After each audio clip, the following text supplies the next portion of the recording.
You know where you are? You're in the Guns and Radio podcast, baby. You're gonna die.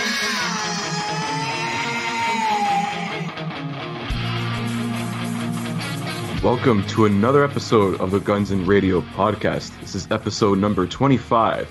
As always, I'm Chris Caputo. And I'm Dustin Bonez. Man, we got a cool show tonight, and we got a special guest with us today. We do. So, for all our Twitter, Instagram friends, you know, I remember, you guys should remember I mentioned a certain someone who sent us a very awesome Spotify playlist that I'm still cranking, you know, almost a month and a half later. So, we're going to welcome one of our new friends to the show. Justin, what's going on, brother? Hey, what's up, guys? Glad to be here. Talk some GNR, some music, and some current events. Damn right. It's going to be a great show, and we're going to get it started, and we're going to have all of our fun. We're going to make this a great show, but it's all going to start right after this. Let's go sell them something really quick.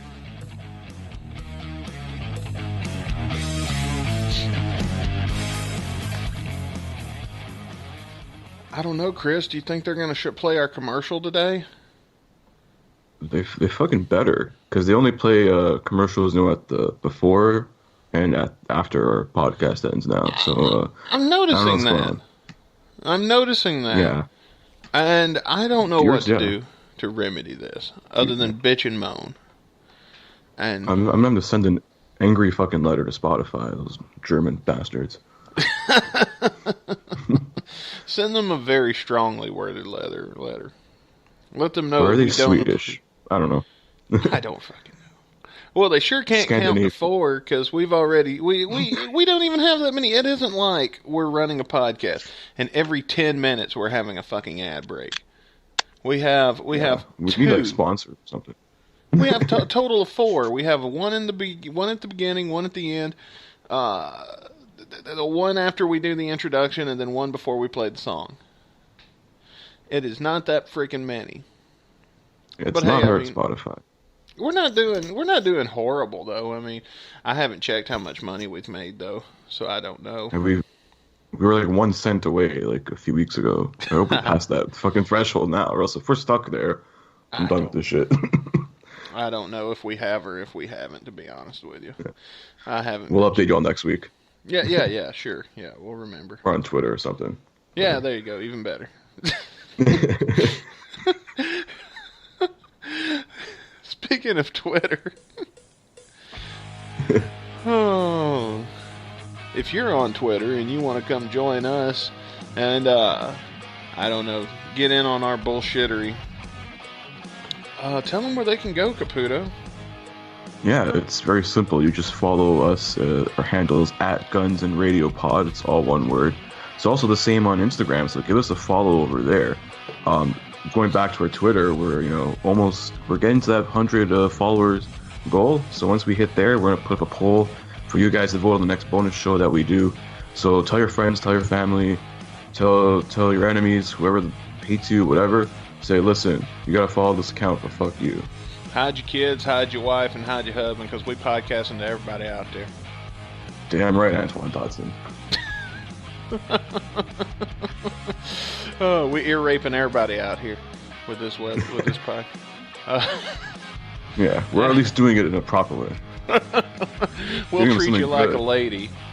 We'll bring you in. We'll buy you some flowers and some perfume, and then we'll buy you a little dinner. You know, and make a date out of it.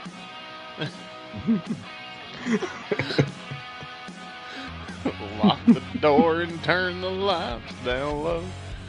Oh. Speaking of which, we want to thank the 2,000 people who've been ear raped by us so far. Yeah. This is a good segue into that milestone that we did we mention that last episode? I don't know. A little while ago, I think we were getting close there. Well, we're there, and we appreciate every single one of you guys for making that happen. And Justin, you're on social media. Why don't you tell everybody about that? Oh boy, I got a couple social media handles to check out some really cool design, media, art stuff, you can follow me at Justin Hite Art. That's JUSTIN HITEART. I post anything from pro wrestling to rock and roll, design, GNR, of course. And then you can find me on my personal Instagram and Twitter at FineYoungSir, spelled exactly like it sounds. And that's just for my random banter and BS that I can't quite put out. Like the less PG stuff goes on that handle. Nice. And also, don't forget, you can always go to gunsandradio.com where you can find all of this information in today's episode. And also, man, I forgot to update our recent guest. And so we're sorry to Jeff for taking so long to get his page up on the website. Yeah. That'll be up tonight. Of course, Justin here, he'll have a page over in the past guest section also where you can go find all of his handles, his social media. I'll get with him after the show. Just shoot us links. Yeah, we'll get you all took care of. And speaking of getting them took care of, how about them Chiefs? Am I the only one that's excited? Chiefs Nation. Chiefs Kingdom. Damn right it is now. Because of the Super Bowl. Super Bowl Sunday was yesterday at the time that we're recording this. And, man, let's see. I think we talked about this before we hit record. I shared on Twitter. The Kansas City Police tweeted out, "It's a Super Bowl victory, not the purge." That's how you know they're doing it right.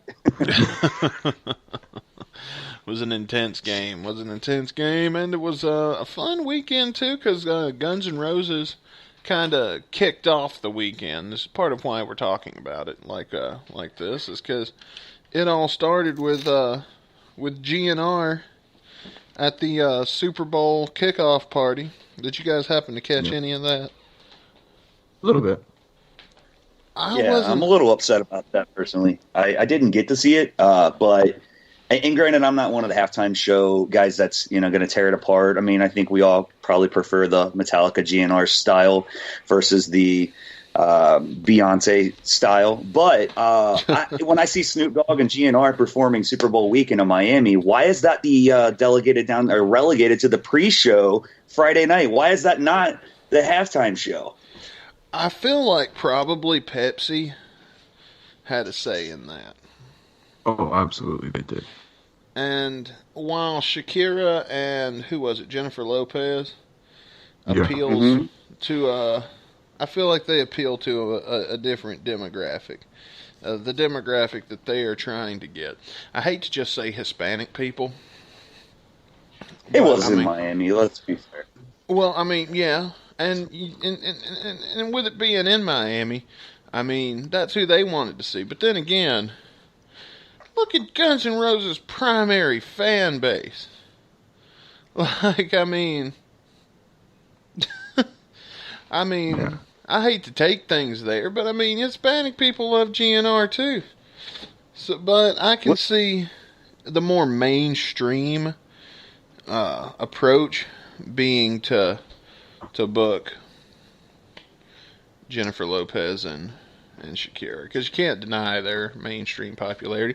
And it wasn't a bad show. I mean, what I saw of it, I guess, wasn't that bad. It gave me an excuse to go buy booze.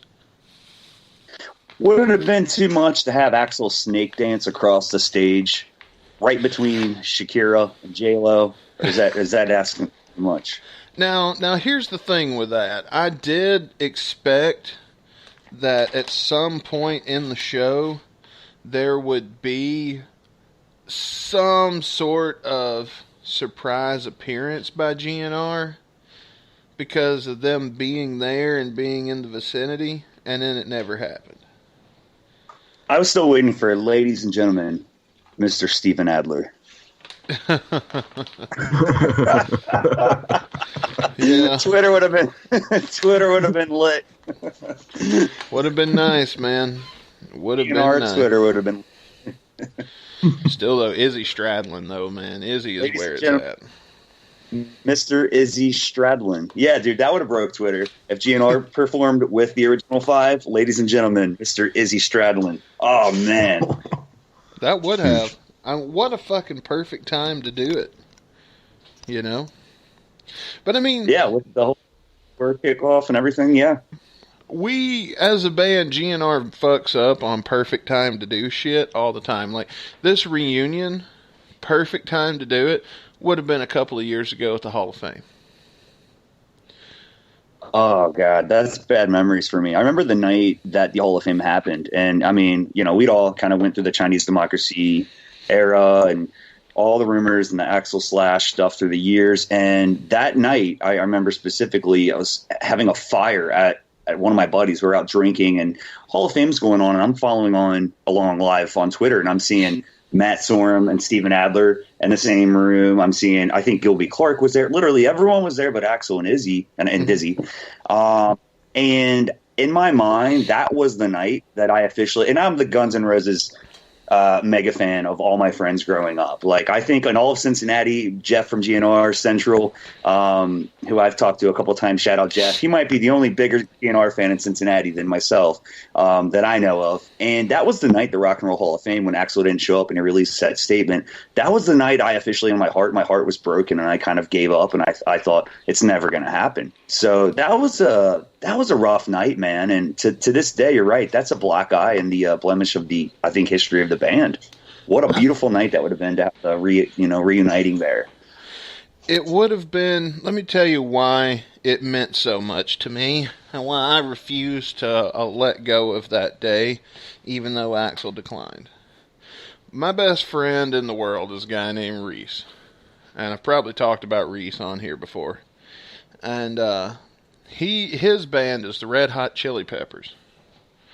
Now, what are the odds that my favorite band in the whole world and my best friend's favorite band in the whole world are getting inducted on the same fucking night? You know? That kind of shit doesn't happen. And then Axl declined the induction. Well, you know what? I guess 3 out of 5 ain't bad. So that's the way I looked at it. The majority rules. GNR is in the fucking Hall of Fame. And Axl sure didn't. Yeah, how cool, how classic Axl is it, though, that Axl wasn't there to get inducted? I think it follows suit for the history of the band, and that's part of the reason we love GNR. I mean, we have to, at the end of the day, kind of agree. Part of what makes Guns N' Roses so much of a spectacle is nights just like that, all through the history of the lineage of the band, and that's, I mean, would it be anything less? Oh, yeah. If we weren't talking. Yeah, that's true. I mean, it's like Pierce Morgan said when they were talking about it on the news and everything. The first person to come up and have Axl's back in the media was Pierce Morgan.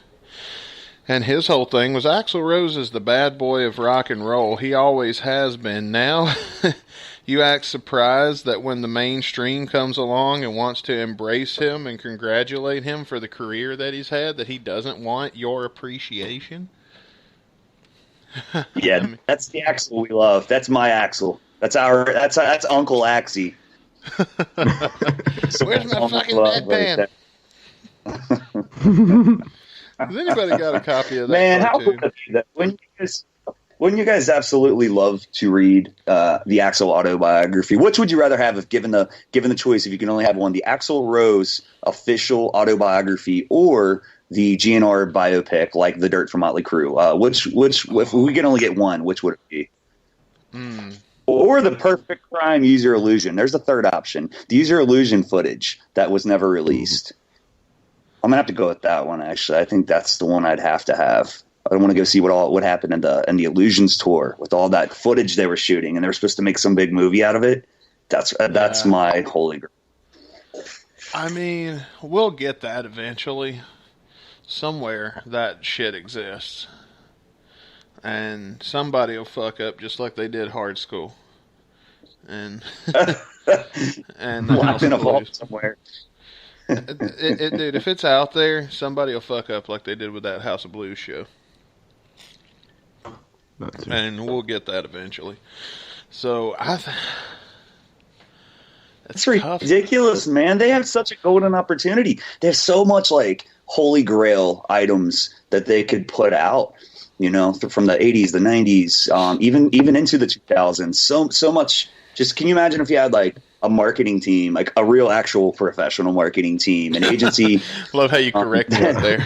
Right. Like a real. Yeah, but well, I'm a graphic designer and branding guy, but like even myself, I mean, you know, if I were to try to make, you know, millions of dollars on a national statement, I would hire a PR person to put out stuff. I wouldn't just do it myself or hire my housekeeper to do it. Yeah.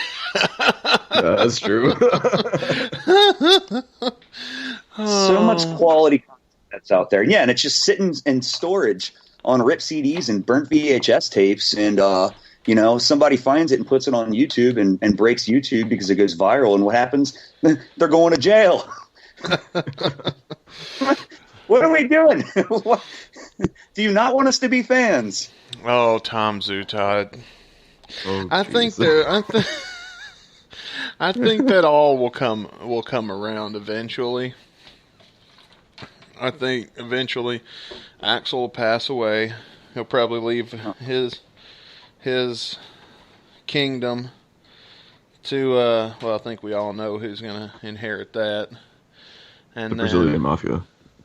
Team Baltimore.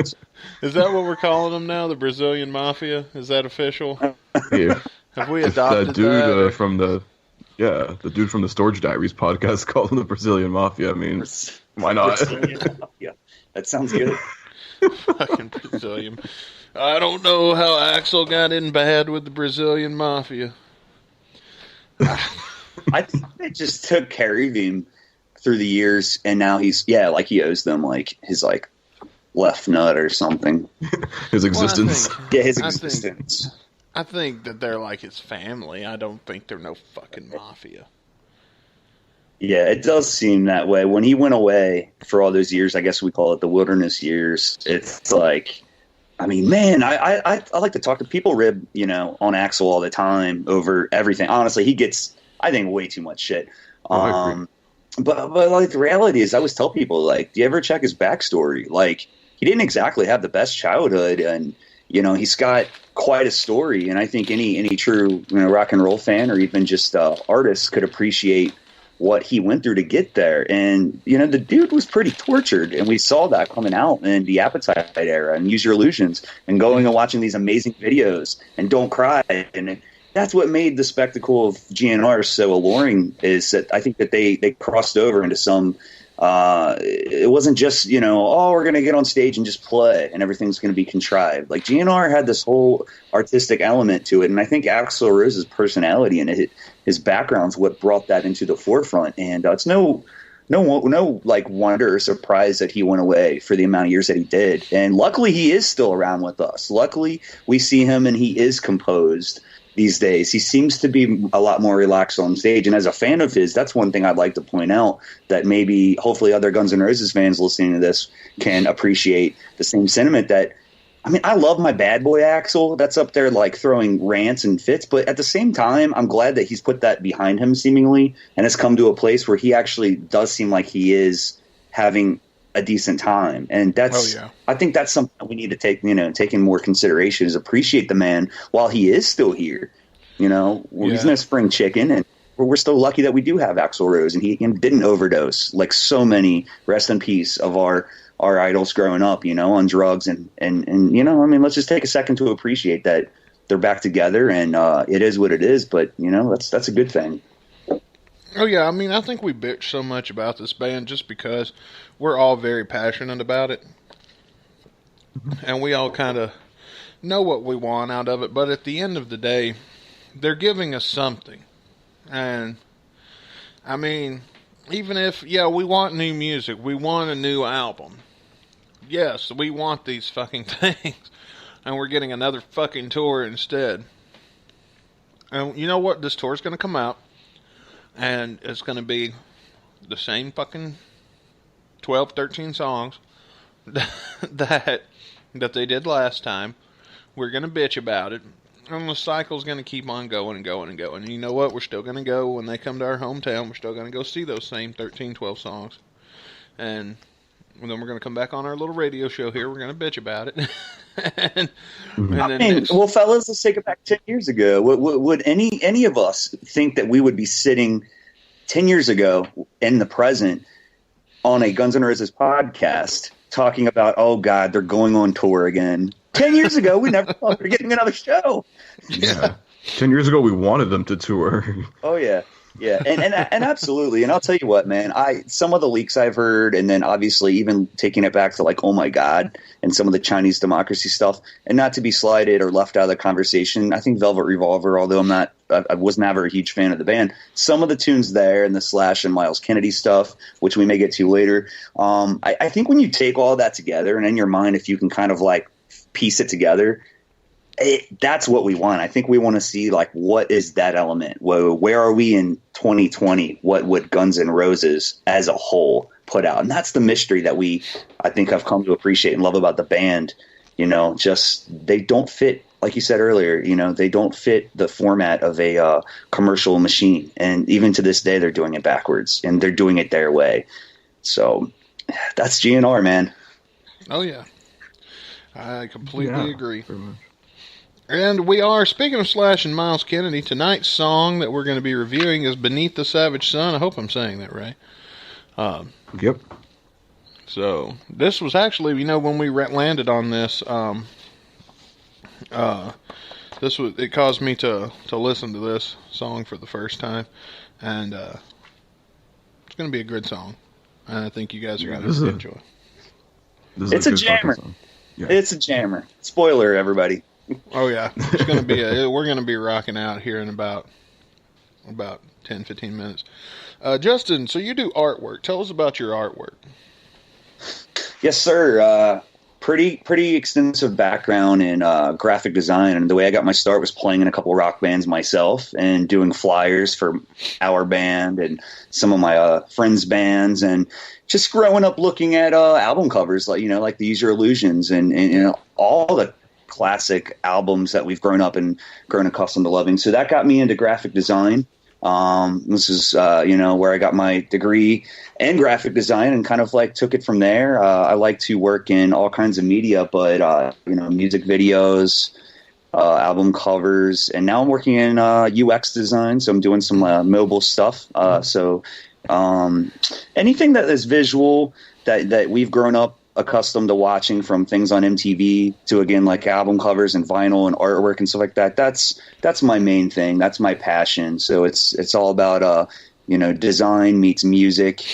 Yeah, man, I mean, I put a lot of my work up on Instagram and on Twitter, and I just I like to collaborate with people. So this podcast is kind of why I'm here right now. Actually, I think that Spotify playlist that I put up, you guys, we found each other on Twitter because of that. And that piece of artwork that's on that Uzi Suicide Spotify Guns N' Roses playlist was something I put together. And again, just passion of music, nice passion of design, and just sharing it with people. I absolutely love being inspired by that stuff. So that's kind of my gig. So earlier you said that you like to do art based on rock and roll and wrestling. We are also. What is it with GNR and wrestling, man? I swear to God, I've never met a GNR fan that wasn't a wrestling fan. That's two wonderful, man. Two of the finest things we have in life there. Pro wrestling and Guns N' Roses. That's my childhood. That's the stuff that stayed all the way with me through the years. Pro wrestling, man, and just like GNR, we're cynical fans. For those of you listening that are pro wrestling fans, you know exactly what we're talking about. That we love it, but we love to hate it, and that's part of the passion, I think, of being a fan is being able to critique it. So, who do you think we're getting with the Royal Rumble or at WrestleMania? Now that Drew McIntyre has won, who do you think he's going to face? It's got to be Drew and Brock. I feel like they've got nowhere else to go. They've put the entire machine and all their leverage behind Brock Lesnar, going back to when he defeated The Undertaker, ruined his WrestleMania perfect streak. And here we are. I think that was 4 years ago. I'm maybe wrong on that, but yeah, Undertaker, Brock is still champ. He wasn't even at the Rumble, right? Yeah, he wasn't even at WrestleMania last year. Okay, so yeah, he even took off a year. Now, rumor has it Taker was actually backstage at the Rumble. Who knows? Who knows? But it's got to be Drew McIntyre. He's the big guy. And boy, did he look good when he knocked and eliminated Brock. That was nice, man. That was a nice Rumble. Pop in that arena when that happened. Whew. Oh yeah, that was a good story, man. People are gonna bitch about that story, but that was a good story. How Brock's gonna come in and he's gonna had he lasted till the bitter end, it may have not been the most popular Rumble, but it was a good story. Like, we were waiting to see who was going to be the one to come out and be able to stand toe-to-toe with Brock Lesnar. And I'm really glad that it was Drew, because, I mean, shit, this motherfucker, he was the chosen one at one point. Oh, yeah. And then, for some reason, he fell from grace with Vince McMahon, and now it's good to see him all these years. He got released. He was in 3-man band with Heath Slater at one point. That's we right. forget. If he wins at Mania, then 2 of the 3 men in 3-man band are former WWE champions. And you know what we need? We got to have that Heath Slater Drew McIntyre feud. For the WWE title. Dude, yeah, man. Actually, I'd like to see Dolph Ziggler ruin that match. I'd like to see Drew McIntyre beat Brock Lesnar clean, and then I'd like to see Dolph Ziggler ruin the celebration, and then kind of become like that HBK Diesel throwback towards WrestleMania 11 days, and just cool. Dolph Ziggler. WWE does have a good way and a knack for taking people who you thought were completely done, and just next thing you know, they're in the main event scene. And I think Dolph, this would be his last chance. Yeah, I think he's probably getting ready to. I think he's where he's going to stay on the. I don't think he's going to hang him up just yet, but I think that he's pretty much where he's going to stay on the card. And while we're on the topic, before we segue, I gotta say, one last note on the Rumble. Would we have shit collectively if CM Punk came out at number 30? That would have been pretty dope. Oh, dude, I would have lost my shit. I would have been like, no. I would have walked out of my house and be like, this shit ain't fucking happening. You talk about the lamest comeback in history. He didn't come back on Raw. He didn't come back on SmackDown, the Rumble, or a pay-per-view. He came back on one of the shitty Renee Young fucking talk shows. Yeah, because he's an employee of Fox, not WWE, so you can tell Vince to suck his dick. It is pretty cool that he can say whatever he wants and tweet whatever he wants and still show up on WWE TV whenever he feels like it. It's like, you don't employ me, Triple H. Lamest fucking return. Okay, so let's get off of that subject. Wrong podcast. I did a wrestling podcast for years, so I can sit here and talk about that shit for an hour. Instead, we have something serious to discuss, ladies and gentlemen. Everybody knows music videos are the kind of media that can transpose any language. Like music is a universal language.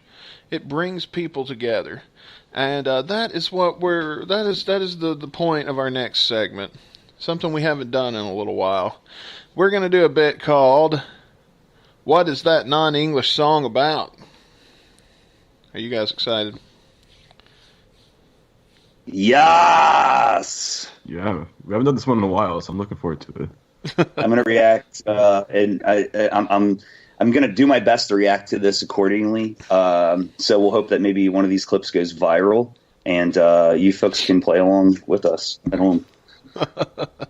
Now, have you guys, I sent you guys the link, right? Yeah, I got it. You got it? Justin, do you have it? Yeah, just got it. Okay, so bring it up, hit pause at the 1 second mark, and we're going to we'll do a countdown, and when I say play, we'll hit play. Everybody else listening, this song is by an artist named Snollybolikis. And it's called Bam Bam, and then in parentheses it says Bam. It would have been cooler if it was Bam Bam parentheses Bigelow. Wrestling reference.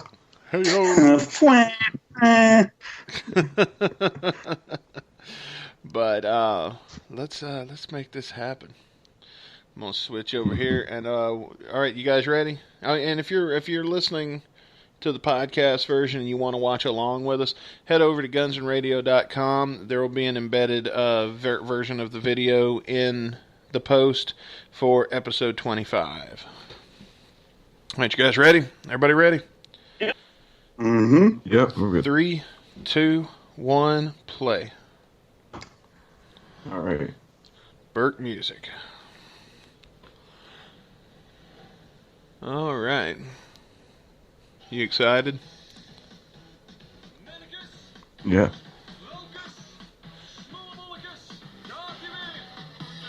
I want one of those for, riding around Walmart. We call those the Fat Mobile now. Yeah. You don't have legs? Fuck it, just use that. That's all you ever see riding those in real life is like super fat people. Yeah, they're like morbidly fat. This looks like a Sonic commercial. It does, doesn't it?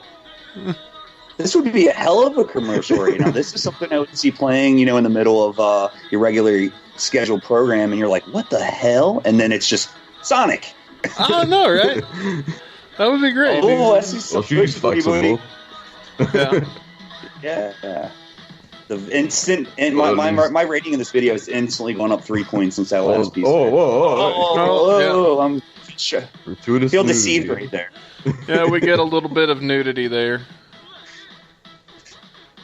This feels like a trick. Oh no, what's happening? He's tugging. Are they sawing his dick off? Oh man.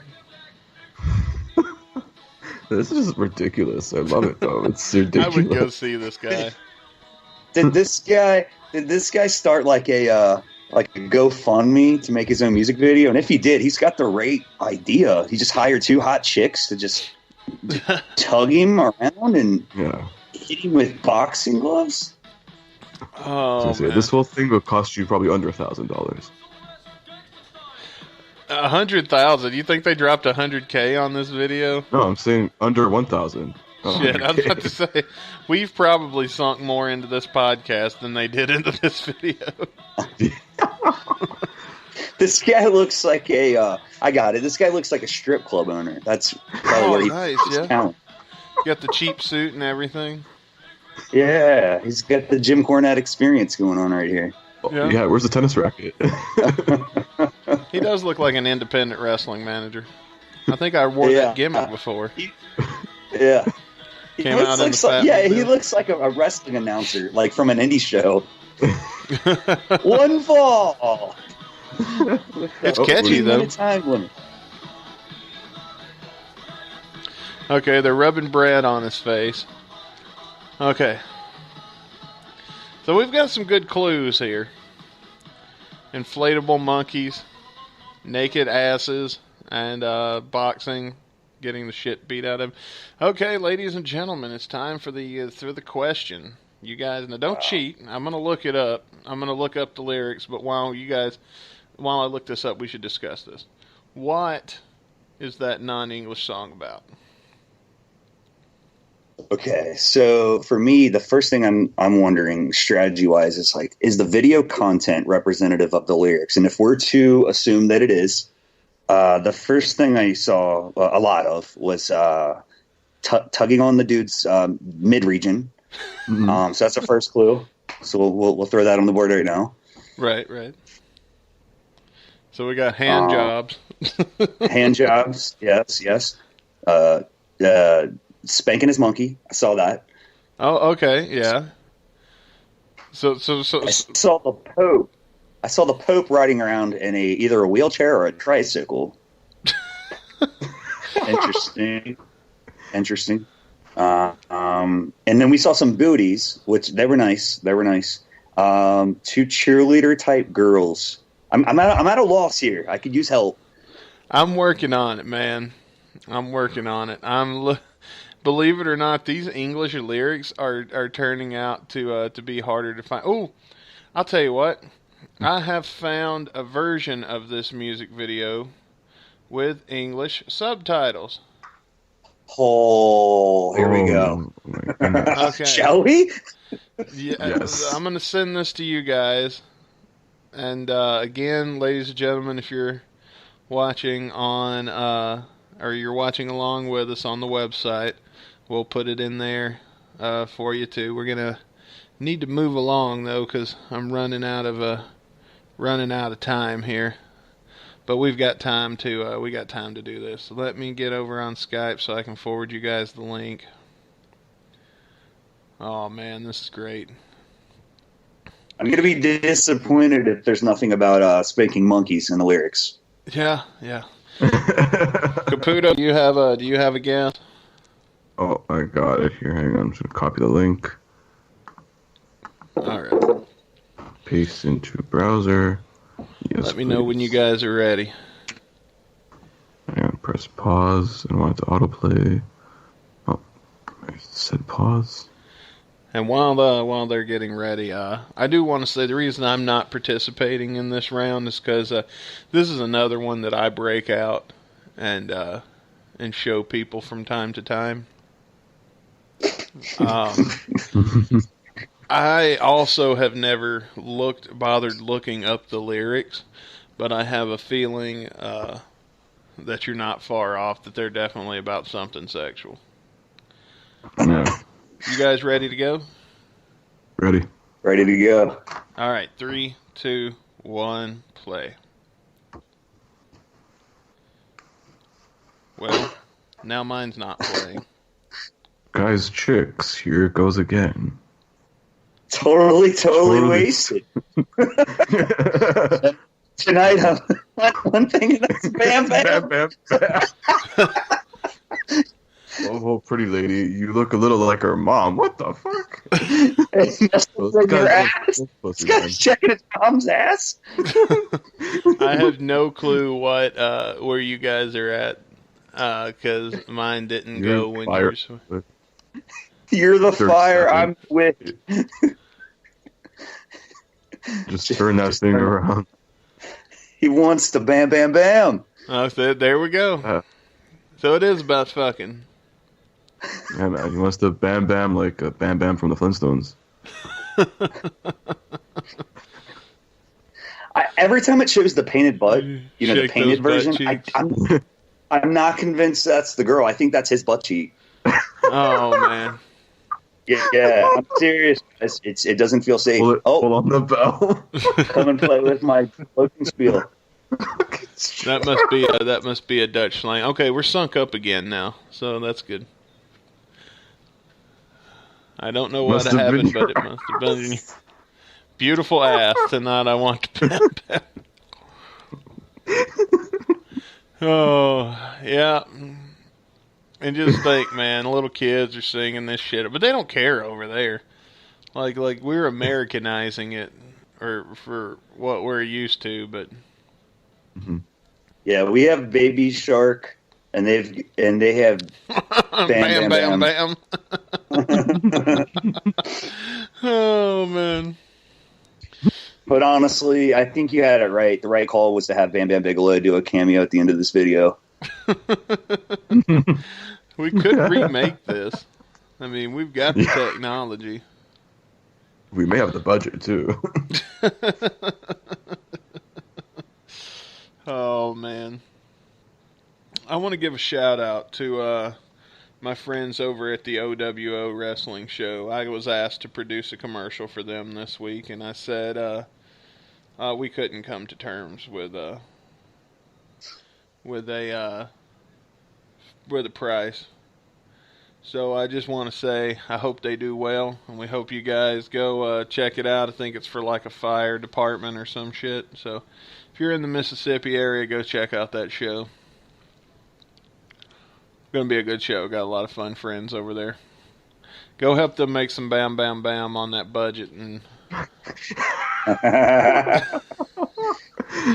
Hashtag Bam Bam Bam has got to be on the release date for this show. I think you should add hashtag Bam Bam Bam.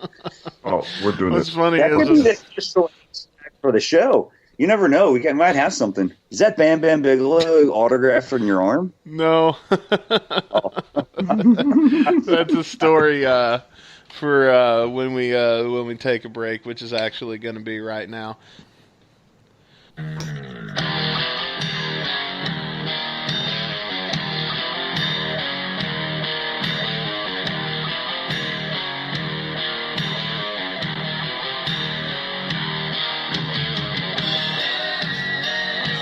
Real badass intro.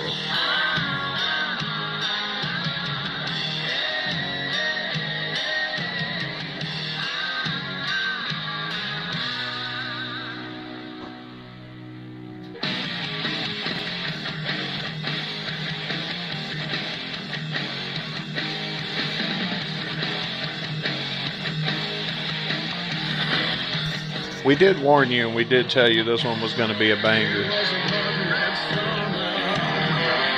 Well, damn it is. Well, there it is.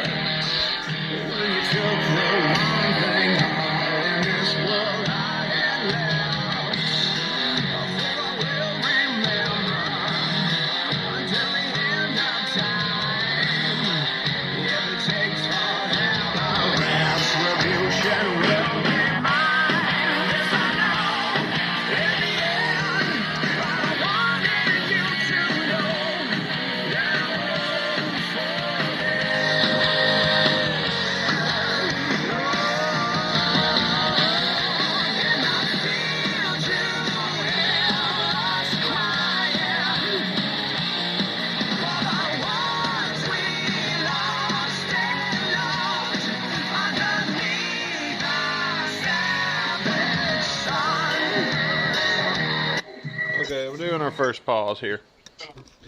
All right, so far we have got some pretty damn brutal lyrics too. Like we've got it's going to be definitely a revenge kind of song, which we've known from other things from Slash and Myles Kennedy, like "You're a Lie." That's a good little fuck you song. And let's see here. Let's dissect our lyrics so far. We've got "It was a blood red summer, one I can't forget, when you took the one thing all in this world that I had left, for I will remember you to the end of the time, and if it takes forever, retribution will be mine." So yeah, I think we can safely say this is a good fuck you. This is a good song. Oh yeah, totally. You guys want to add anything to our opening section of the song?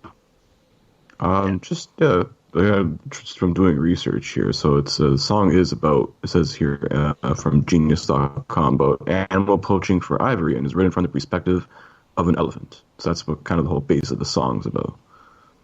Huh. It's interesting because it could be applied to so many other situations. Well, I wasn't expecting that. I mean, that's a fucked up thing. Yeah, this is like a song like a superhero who gets like the one thing like taken away from, like Batman, his parents getting killed, or like just like Spider-Man when he fucking sees Gwen Stacy get fucking killed by the Green Goblin. That's what I was thinking of too. Okay, yeah, that does make perfect sense here. Yeah, something revenge related. Also, metaphorically speaking, this could be Guns fans. Our chant as they're coming back around into the tour and playing for us.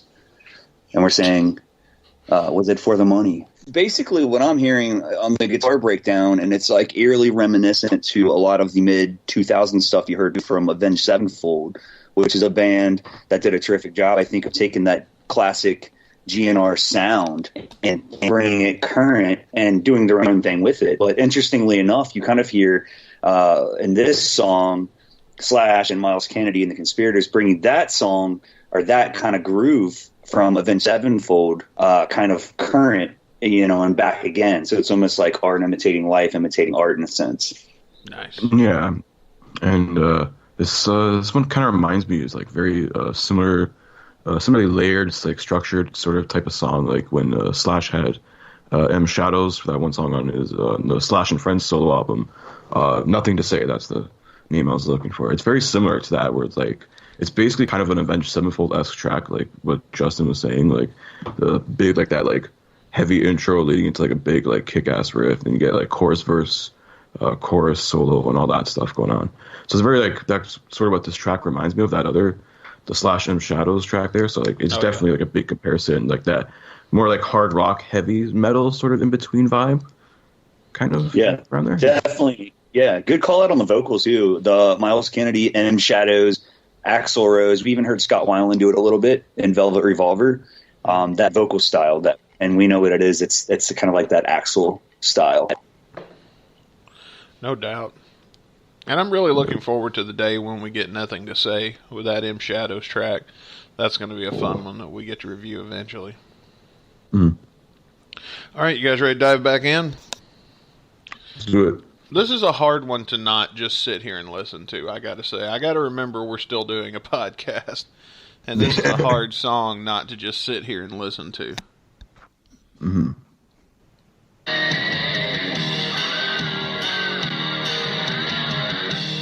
How many killing seasons can you justify?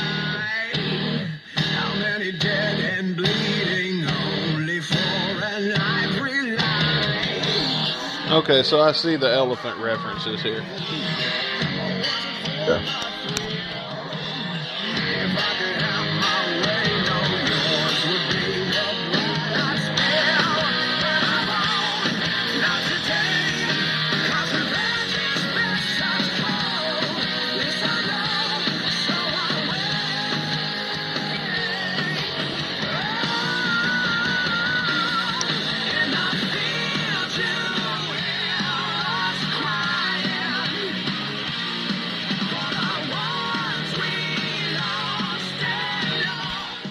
All right, we got a badass solo coming. Ooh.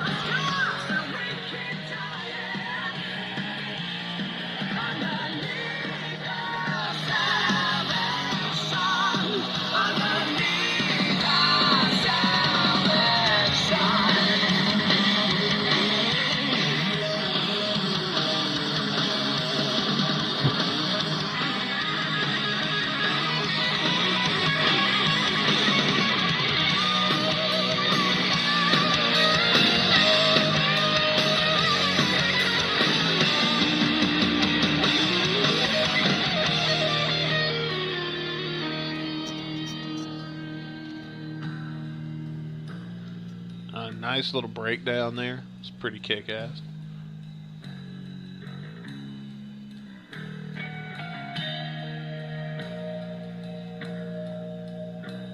I think we still have like 2 minutes of the track left, by the way. Oh yeah, there's like this verse and another chorus.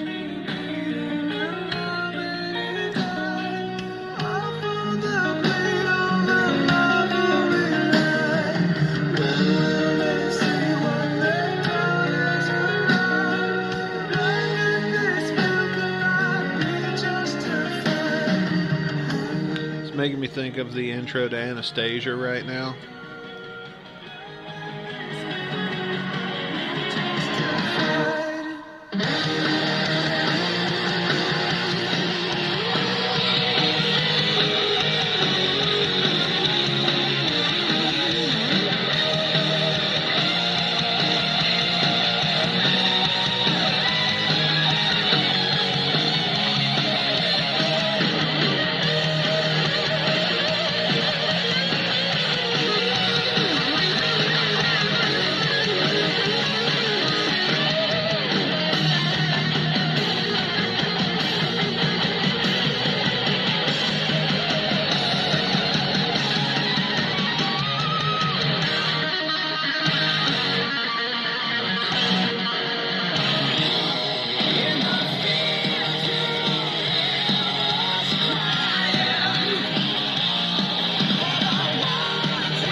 Alright, we're in the outro now, and we've pretty much just listened to this one, which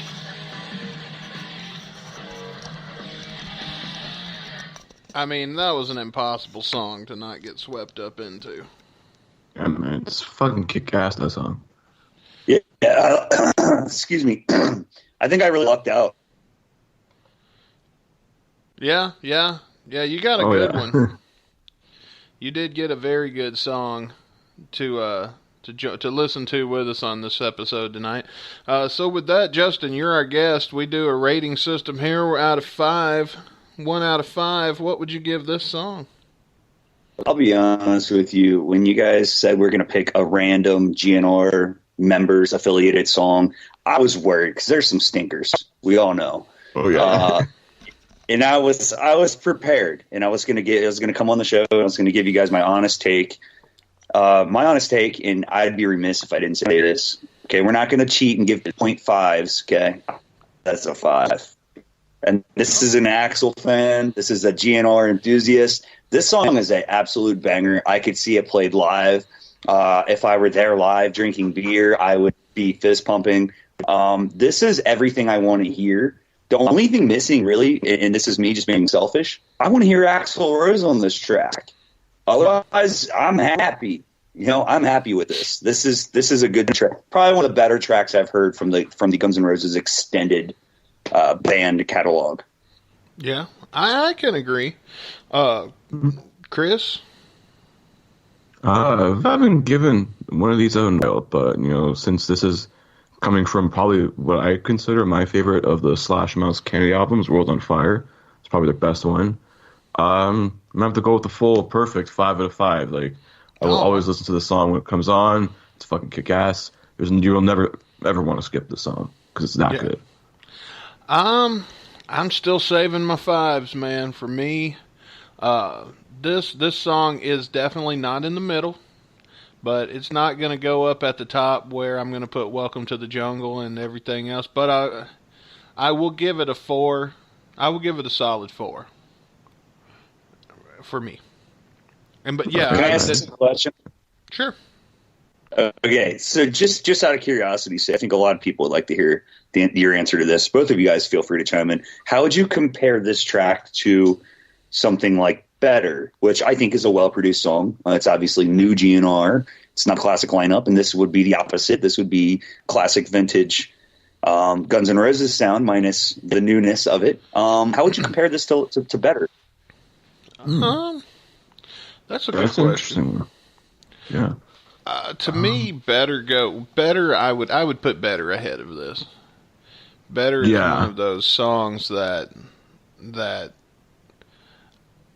I may not listen to every day, but like the lyrics and some of the stanzas and things like that at least cross my mind, like at least once a week. Yeah, I'd say like Better is more of a song you can like sing along to, and you can get more of like if I say GNR is playing it live, you probably get a little more of like a crowd reaction to it. Like Beneath the Savage Sun, it's like a killer, it's a kick-ass song, with the riff and everything, but like it's not really gonna get like a crazy amount of like crowd reaction. People be like, banging their heads with the fucking horns up or whatever. But I feel like Better is ironically better. Older though. It's sort of that way. It's had time to marinate with us, Yeah, and that's true. And like this track is more of like it wasn't released as singles. It's more of like a deep cut off like a Slash solo album. What year did this come out? 2016, 2017? 2014, I think. World on Fire was September of 2014. Okay. Yeah, so if you were out at a bar listening to and there's a crowd and we're all drinking beer and stuff like that, and like I think if Better came on, I think it would get a certain kind of reaction. Better on the artistic level, I think is better for me, production wise and like creativity inspired. But like I feel like if I'm out and it's Friday night and just out throwing a couple of beers back with a group of people, if this came on, I could see everyone just kind of losing their shit, collective, like, especially when that riff hits. Like it's great. It would be a good one to dance to. Thanks for picking this song, or I don't know how it came about. I know you guys have a process. And you said, I asked, I said, what song will we be doing? You're like, wait, we don't know. We'll have to wait and see. And I was thinking, oh man, this could go terribly wrong. But it's been a wheel, man. It's like, this is great. Yeah, I won the jackpot because I think I won one of the better, no pun intended, songs to listen to. There are 433 songs remaining. And here in a minute, we're going to spin the wheel again to figure out what we're doing next week. Exciting. Are you ready to do that, Caputo? Let's do it, man. Let's see what we're going to do next week. Spin that wheel.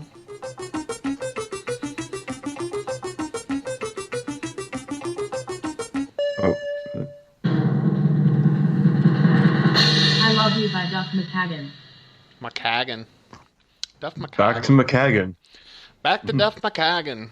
So the song is I Love You, and it's by Duff McKagan. Duff looks good, man. What is he, 50 in age? Yeah, around there. God, Man, I'll tell you, go back to, we all know how this goes, Use Your Illusion, 1993 era, when he was all bloated, like when he practically died, I guess. But seeing the way he rebounded and got himself together, man, that's inspiring. He looks chiseled out, man. Oh yeah, he looks good now. I mean, he almost died. So I mean, take that for what it is. Yeah, thank goodness he didn't. Oh yeah. I mean, even if he never came back to the band, what a way to go that would have been. Oh my God! Pancreas exploded. Yeah. Well, guys, Justin, thanks for coming on. Are you going to stick around with us for the post show? Yeah, I can kick it for a few. I want to throw a quick shout out. Jeff GNR was on, I think, the last episode I heard. So shout out Jeff, my fellow Cincinnatian, and all the other GNR fans out there in the Northern Kentucky, Cincinnati area. Find me on Twitter. Come find me at a bar. We'll have a drink. And if you happen to be in Cincinnati, come on through. DM me and let's meet up and rob the jukebox and make people listen to Chinese Democracy all night. Nice. We've done that before. And ladies and gentlemen, don't forget to head over to gunsnradio.com where you can check out this week's episode of GN Extra. And it is going to be an epic episode. We have put together something awesome for you. I say we. This one's all Caputo, man. Caputo's done a great job planning this episode for you guys. And I just want to take a moment and acknowledge the great job that he has done putting into this week's episode of GN Extra. Because this man has, I don't think he slept all week. So head on over to gunsnradio.com, check out this week's GN Extra, and we'll see what awesome thing Chris Caputo has put together personally for you, the listener. Who's now one? Yes, the great Caputo. I know, Ooh, man. Okay. We I will can not take be that. disappointed. Yes. But yeah, until next week. Send them home, Chris Caputo. Let's make them go home. All right. We will see you all next week on the Guns and Radio podcast. Peace.